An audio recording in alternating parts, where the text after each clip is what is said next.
Olá pessoal, tudo bem? Bem-vindos a mais uma aula do Estudinfo. Hoje nós vamos fazer a resolução do nosso simulado número 2, aquele simulado especial de revisão para a prova de escrevente do TJSP da Banca Vunesp aí. Se você chegou aqui através do YouTube e quer resolver esse simulado, dá um pause no vídeo agora, vem aqui na descrição, tem o link para você preencher, clica lá, preenche, resolve ele, vê o que você errou, o que você acertou e como você poderia ter ido melhor aqui na nossa correção. Também, se você quiser fazer parte dos grupos do WhatsApp e do Telegram, os links estão na descrição do vídeo também. É legal que lá você consegue, além de receber esses simulados de maneira antecipada, você consegue também tirar dúvidas comigo e fazer parte do nosso ranking, que é um ranqueamento que eu faço com todos os alunos desses grupos, e assim você consegue delimitar como está indo o seu estudo, o seu desempenho na parte de informática perante os outros alunos aí, beleza? Bora lá para a nossa correção então. Primeira questão fala o seguinte: no Windows 10, em sua configuração padrão, para facilitar a manipulação de conteúdos de arquivos como textos, por exemplo, podemos ativar através da tecla de atalho Windows mais V a nossa área de transferência. A área de transferência consegue armazenar mais de um conteúdo que foi manipulado para posteriormente ser usado em locais diferentes. Sabendo disso, como podemos adicionar um conteúdo na área de transferência do Windows 10 após essa ser ativada? A área de transferência ela só trabalha com conteúdos, né? Por exemplo, eu selecionei um texto, apertei lá, ele já está com ela ativa, apertei o Ctrl C, ele vai para a minha área de transferência, tá bom? Então é a mesma coisa da manipulação da área de transferência de dispositivos móveis, como o Android e o iOS. Alternativa A: copiando um conteúdo utilizando o botão do mouse ou o atalho Ctrl V? Não, ó. Se eu utilizo o botão do mouse, né, e pego ele e faço a cópia dele, beleza, tranquilo. Agora, o Ctrl V não é cópia, né? Ctrl V é colar. Então ele não vai para nenhum lugar, ele retira, né? Quando eu colo, eu estou retirando de um lugar e colando em outro. B: copiando ou recortando um conteúdo com as opções de mouse ou utilizando os atalhos Ctrl C e Ctrl X. Beleza, quando eu recorto o conteúdo ou quando eu copio, automaticamente quando a minha área de transferência está ativa, esse conteúdo vai para lá. Então a alternativa B já estaria correta. Vamos ver a C? Copiando ou recortando um conteúdo somente com os atalhos Ctrl Shift C e Ctrl Shift X. Não, né? A gente não consegue fazer nenhuma cópia de conteúdo dessa maneira. Aqui, se eu estou trabalhando no Word, Ctrl Shift C, eu faço cópia de formatação, tá? D: selecionando um conteúdo e arrastando para a área de transferência somente? Não, tá? A gente consegue fazer esse arrastar para a área de transferência se eu mantiver ela ativa, mas também com o Ctrl C e o Ctrl X eu consigo colocar lá e também com as opções de mouse aí. E E: copiando ou recortando um conteúdo, somente com as teclas de atalho Ctrl C e Ctrl V. Ctrl C cópia, Ctrl V cola, tá? Então não é recorte que ele está falando aí, o Ctrl V, né? O Ctrl V é colar. Por isso, a única alternativa que vai satisfazer para eu colocar um conteúdo na minha área de transferência é a alternativa B. Eu posso tanto copiar ou recortar esse conteúdo com as opções de mouse ou utilizar as combinações Ctrl C, que é a cópia, né? E Ctrl X, que é o recortar. Por isso, a alternativa correta dá 1 aí, a alternativa B. Questão número 2. Se um usuário tem duas pastas em uma mesma partição de um disco rígido de um computador rodando o Windows 10 em português, o que acontece se esse usuário, utilizando o botão esquerdo do mouse, arrasta uma pasta para dentro da outra? Quando eu arrasto uma pasta ou um arquivo para dentro de uma outra pasta, dentro da mesma partição, dentro da mesma unidade, esse arquivo ele é movido, tá? Se for em unidades diferentes, esse arquivo é copiado, essa pasta é copiada. Então vamos ver lá. Alternativa A: aparece uma mensagem perguntando se o usuário quer mover a pasta e todo o seu conteúdo ou somente o conteúdo da pasta? Não aparece essa mensagem aí. B: a pasta arrastada e o seu conteúdo são copiados para o destino? Não. Isso aqui seria se fossem para unidades diferentes. Agora, como está na mesma partição, na mesma unidade de disco, ele move, não copia, tá? C: a pasta arrastada e todo o seu conteúdo são movidos para o destino e deixam de existir na localização original. Perfeito, tá? A C corretíssima aí. D: o conteúdo da pasta arrastada é movido para o destino, mas a pasta de origem agora vazia? Não, tá? Se eu cliquei na pasta, ele não move o conteúdo, ele move a pasta completa com o seu conteúdo, né? Além do conteúdo, toda a pasta completa também. E o usuário recebe uma mensagem de erro advertindo... Não, a gente pode manipular tanto pasta quanto arquivo quanto que eu quiser aí, beleza? Então a única alternativa correta aí, a alternativa C, quando eu faço esse procedimento de arrastar, né, para dentro de uma outra pasta, um arquivo ou uma pasta, dentro da mesma unidade, dentro da mesma partição, a pasta e todo o conteúdo ele é movido para o destino. Então, a alternativa correta da 2 aí, alternativa C. Questão número 3. O sistema operacional Windows 10 possui o gerenciador de tarefas, o qual permite, em tempo real, por exemplo, visualizar o desempenho do computador, como o uso da CPU, da memória, do disco e da rede. Para acessar tal recurso de maneira direta, podemos utilizar a combinação de teclas.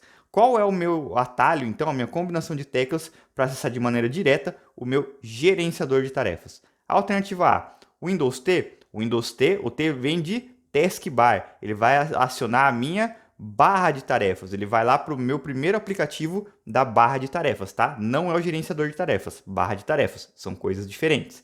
Ctrl Alt Del. Ctrl Alt Del, ele vai para uma tela onde eu tenho a opção de gerenciador de tarefas, mas eu também tenho a opção de fazer logoff, bloquear o computador, tá? É uma tela de opções do Windows, não é o acesso direto ao gerenciador de tarefas aí.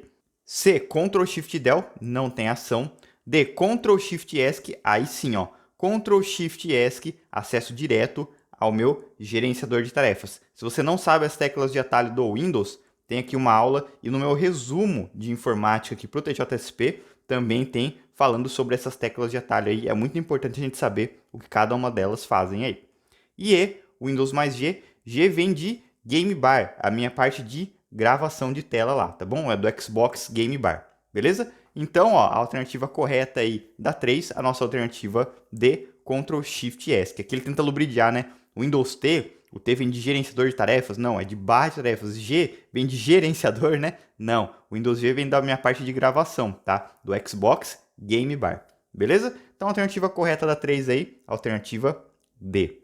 Questão número 4. Para realizar uma busca no buscador google.com.br em sua configuração padrão, de modo que os resultados apresentem a palavra TJSP, mas não contenham a palavra escrevente, um usuário deve utilizar a seguinte expressão na caixa de busca.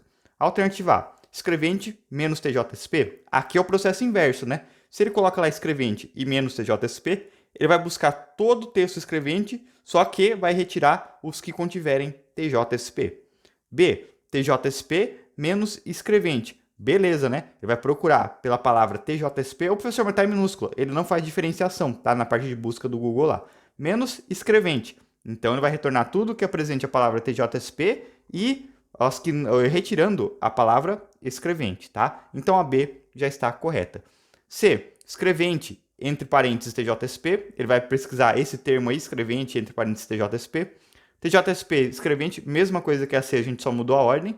E aí, TJSP, espaço, underline, escrevente. Ele vai pesquisar pelo texto TJSP e depois pelo underline, escrevente, tá bom? Então, a única alternativa que vai satisfazer aí de maneira correta é a alternativa B. TJSP menos escrevente.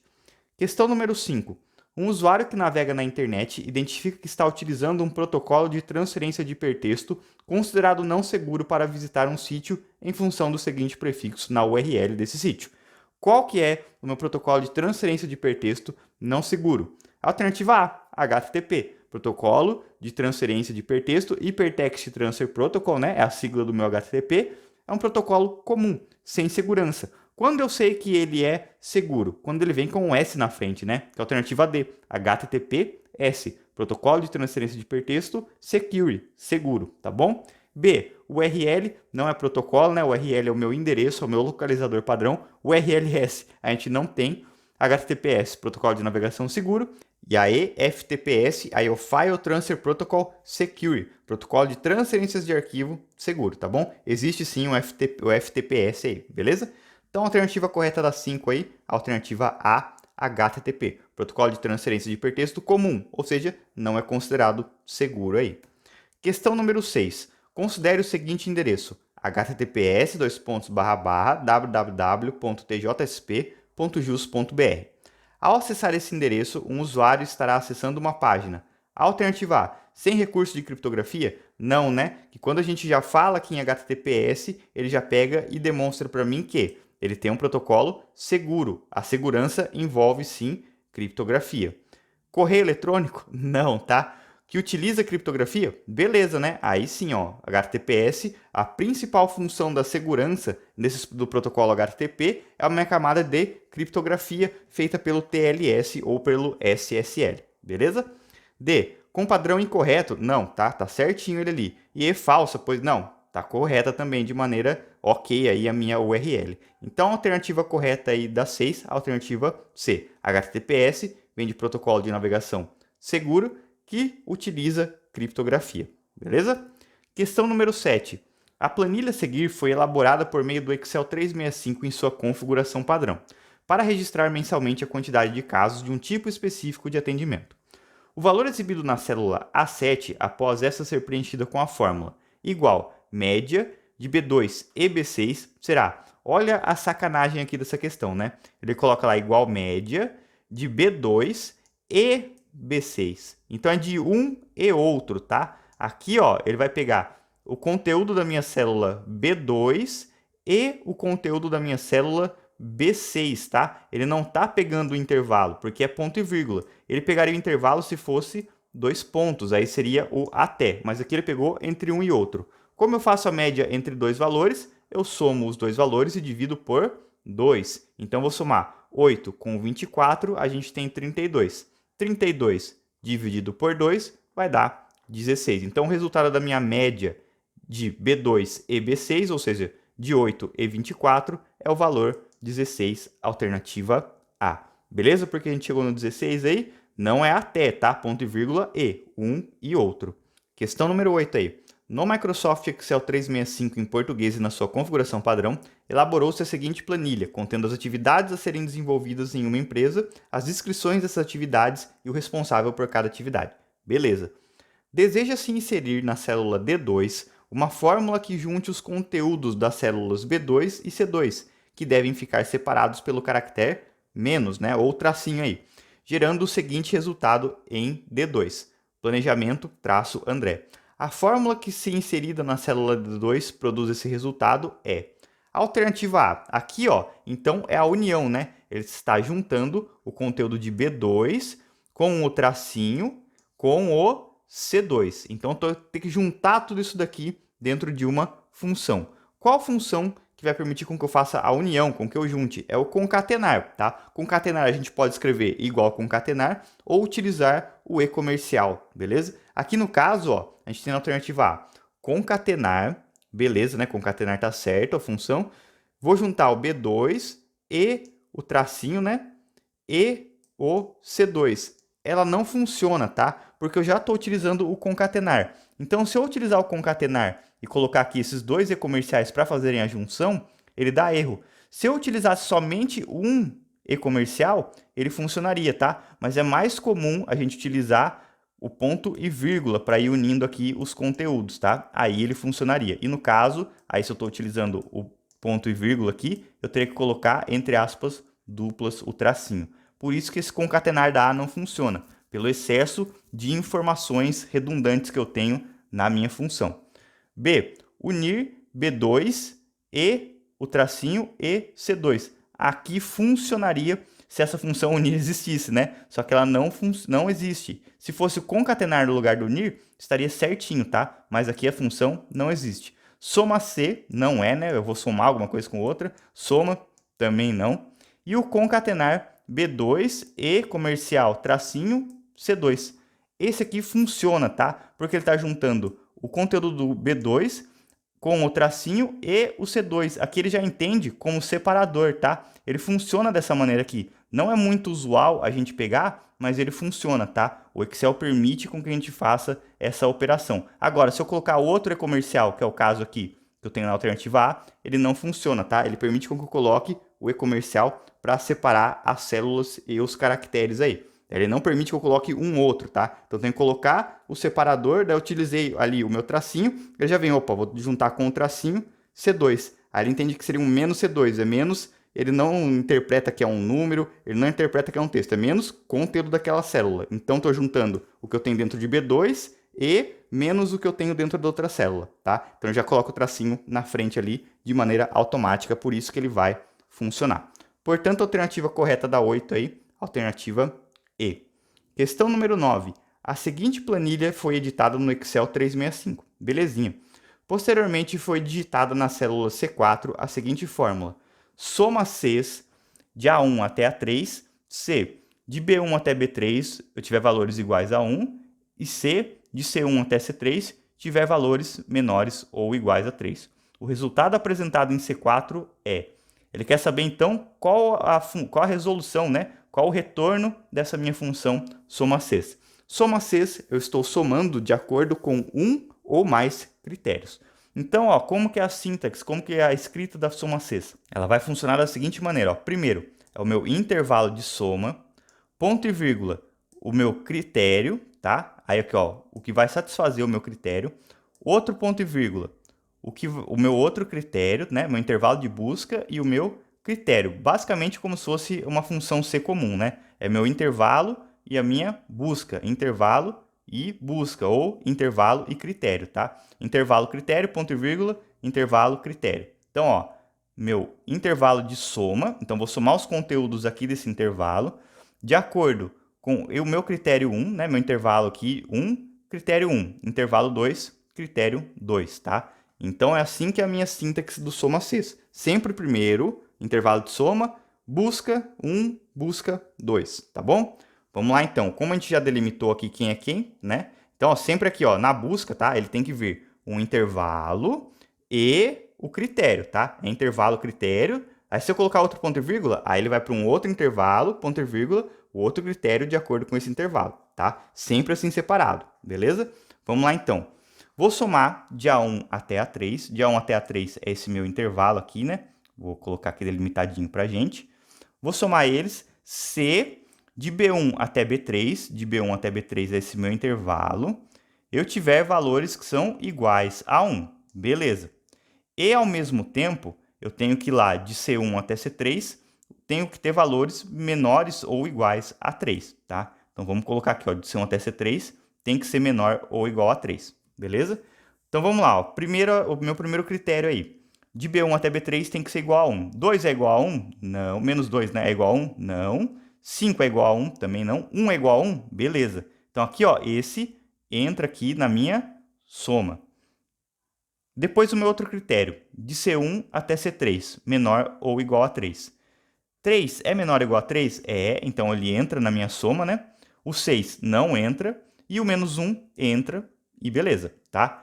E agora, o que eu vou somar? Vou somar aqui na minha coluna de A1 até A3, no meu intervalo de A1 até A3, se esses dois critérios forem atendidos, né? Ou seja, tem que ser igual a 1, ao mesmo tempo, para esses carinhas aqui de A1 até A3 entrarem na soma, ao mesmo tempo, os correspondentes a eles da coluna B e da coluna C tem que ser aqui, ó, de B1 até B3 igual a 1 e de C1 até C3 menor ou igual a 3. Então, ó, vamos lá. Aqui, ó, o 1, ele não entra na soma, por quê? De B1 até B3, ó, eu tenho menos 2, ele não é igual a 1, então ele já não entra, tá? Ah, professor, mas aqui de C1 até C3 é menor ou igual a 3, mas esse aqui não é, tá? As duas colunas têm que atenderem, tem que ser os dois verdades aí para eles entrarem a soma, tá? Depois aqui, ó, em B2, né? B2 eu tenho o quê? B2 eu tenho 5, 5 não é igual a 1, então ele já não entra, né? Ah, professor, eu posso conferir o outro? Pode, mas nem precisaria, tá? Aqui também não entra, né? Que ele não é menor ou igual a 3.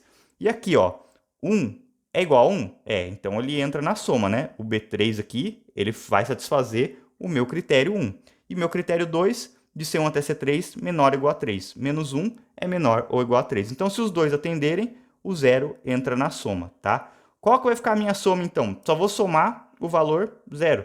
Se eu somar 0 com nada, continua sendo 0, tá? Então, a minha alternativa correta aí é a alternativa E, 0. Ah, professor, não é 1, não é contar? Não, é somar, tá? Eu vou somar os conteúdos. Se aqui, ó, todo mundo atendesse, né? Aí eu teria que somar 1, 4 e 0. Aí seria 5, tá? Se somente aqui atendesse, ia ser 1. Se somente a 1 e a 2 atendesse, ia ter que colocar 1 mais 4, 5 de novo, tá? E assim vai. Lembrando, ó, soma Cs, todos os critérios, quando eu coloco mais de um, tem que ser verdade para que o correspondente ao meu intervalo de soma entre na soma aí, beleza? Se você não sabe o soma C ou soma Cs, tem uma aulinha exclusiva sobre eles com questões com explicação completa aqui no canal do YouTube, tá? Dá uma olhadinha lá na playlist de Excel que você vai conseguir identificar ela lá e fazer as suas resoluções de maneira mais assertiva. Mas aqui acho que ficou bem explicadinho, vocês já conseguem resolver também, beleza? A alternativa correta da 9 aí, alternativa E. Questão número 10. Em um documento do Word 365 em sua configuração padrão, um usuário possui uma lista de nomes de processos e deseja classificar os nomes em ordem alfabética crescente. O ícone do Word 365 para trabalhar esse tipo de classificação é a alternativa A. São os efeitos, tá? Efeitos que eu tenho aqui na minha fonte, também a gente pode chamar ele de Word Art aí. O Azão, Azinho, maiúsculas, minúsculas. Diminuir tamanho da fonte, a minha letra C. Aumentar o tamanho da fonte, a minha letra D. E a letra E é o classificar, beleza? Então, a alternativa correta da 10 aí, alternativa E, classificar, certo? Aqui ó, a gente já colocou 5 ícones do meu grupo fonte lá do Word 365. Questão número 11. Em um documento que está sendo editado no Word 365 Português Brasil, instalado em sua configuração padrão, as teclas de atalho Ctrl B são utilizadas para: alternativa A, abrir um novo documento em branco. Abrir um novo documento em branco, a gente vai pressionar o Ctrl O.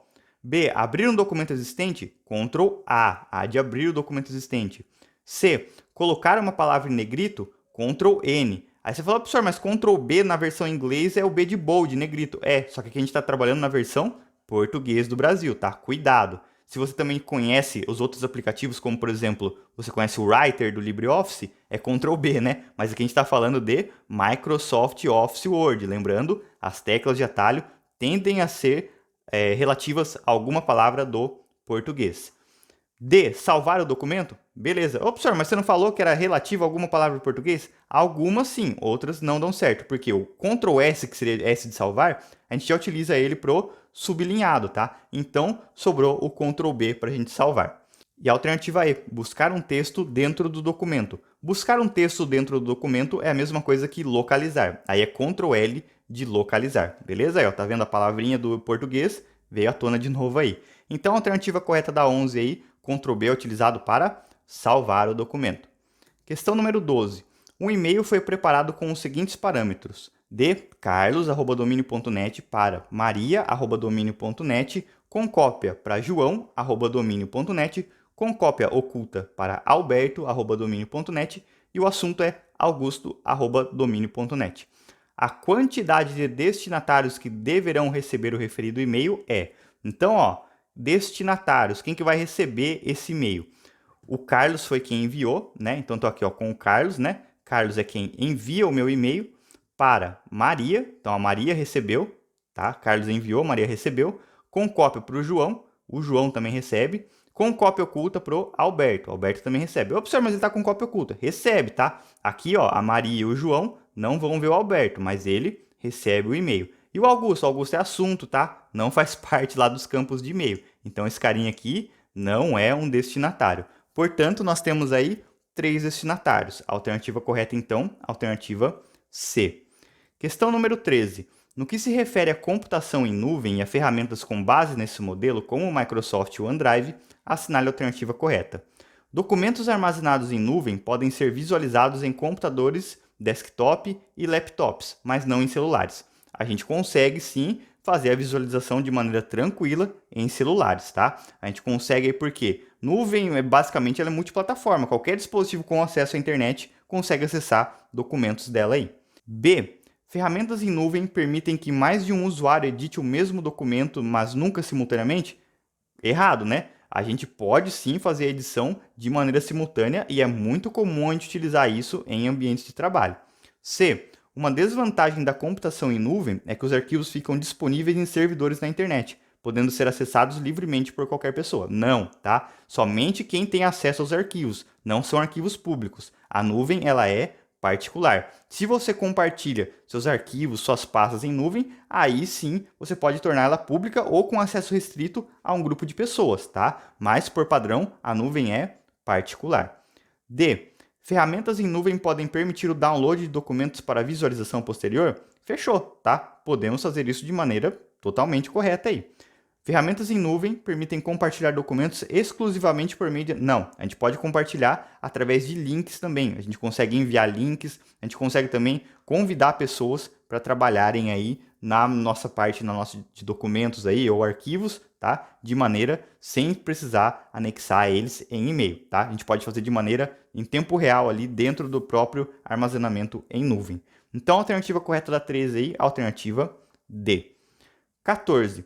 O Microsoft Teams possui recursos que apoiam reuniões de times de trabalho em discussões, tais como o desenho ou a readequação de procedimentos organizacionais. Uma opção disponível para reuniões é o Lobby, que funciona como? O que é o Lobby lá do Teams? Eu expliquei para vocês. Se vocês não lembram da aulinha de Teams, vai aqui no canal, na playlist de Teams lá, tem uma aula completa com exemplos também de uso no dia a dia e de todos os conteúdos que eu tenho lá dentro, tá? Lobby é o quê? Alternativa A. Discador de chamadas Painted Group? Não. B. Integrador de armazenamento com Drive? Não também, né? Integrador de tarefa? Também não. Notificador do feed de atividades? Não. Notificador a gente vê nas notificações lá. E E. Uma sala de espera de reuniões. Perfeito, tá? Lobby, sala de espera aí.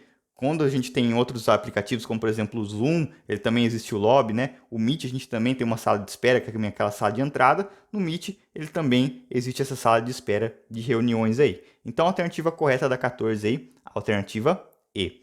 Essas foram as 14 questões do nosso simulado 02. Espero que vocês tenham ido bem. Deem uma olhada aqui nos conteúdos se vocês não foram bem, tá? Tem as playlists completas de tudo o que foi abordado aqui. Então tem a parte lá de internet, Windows 10, Word, PowerPoint, OneDrive, pesquisa no Google, e-mail, a parte de Teams, tem todos os conteúdos aqui no canal.